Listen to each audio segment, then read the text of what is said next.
Hello friends, പന്തു ടോക്കീസിലേക്ക് സ്വാഗതം. ഞാൻ സച്ചു. നാളെ ശനിയാഴ്ച കേരള ബ്ലാസ്റ്റേഴ്സ് ഈസ്റ്റ് ബംഗാളിനെ നേരിടാൻ പോവുകയാണ്.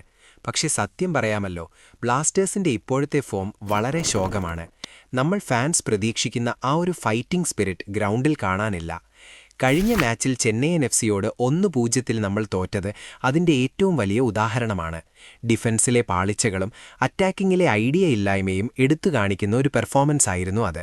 ഫൈനൽ കേർഡിലെത്തുമ്പോൾ എന്ത് ചെയ്യണമെന്നറിയാത്ത അവസ്ഥ. കോച്ചിന്റെ ടാക്ടിക്സ് എന്താണെന്ന് പോലും പലപ്പോഴും മനസ്സിലാകുന്നില്ല. ഫാൻസ് എല്ലാവരും വലിയ ഫ്രസ്ട്രേഷനിലാണ്. ഈ ഒരു മോശം ഫോം വെച്ച് നാളെ കളിക്കാനിറങ്ങിയാൽ പണി പാളും. ഒരു മാസിവ് കംബാക്ക് നടത്തിയില്ലെങ്കിൽ കാര്യങ്ങൾ ശരിക്കും കൈവിട്ടു പോകും. ഇനി ഈസ്റ്റ് ബംഗാളിന്റെ കാര്യമെടുത്താൽ അവരുടെ അവസ്ഥ കുറച്ച് വ്യത്യസ്തമാണ്. ഈ സീസൺ അവർ തുടങ്ങിയത് വളരെ ഗംഭീരമായിട്ടാണ്. ആദ്യത്തെ 2-3 മത്സരങ്ങൾ തുടർച്ചയായി വിജയിച്ച് അവർ നല്ല കോൺഫിഡൻസിലായിരുന്നു. പക്ഷെ അതിനുശേഷം നടന്ന അവരുടെ കളികളൊക്കെ സമനിലയിലാണ് അവസാനിച്ചത്.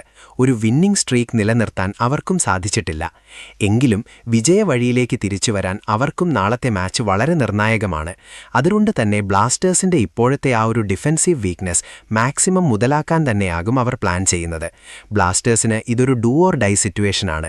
ഗ്രൗണ്ടിലെ ആ പഴയ തീ നാളെ തിരികെ വരുമോ? നിങ്ങളുടെ പ്രിഡിക്ഷൻ എന്താണ്? ബ്ലാസ്റ്റേഴ്സ് തിരിച്ചു വരുമോ അതോ ഈസ്റ്റ് ബംഗാൾ കൊണ്ടുപോകുമോ? താഴെ കമന്റ് ചെയ്യുക. സബ്സ്ക്രൈബ് ചെയ്യാൻ മറക്കല്ലേ. ബൈ.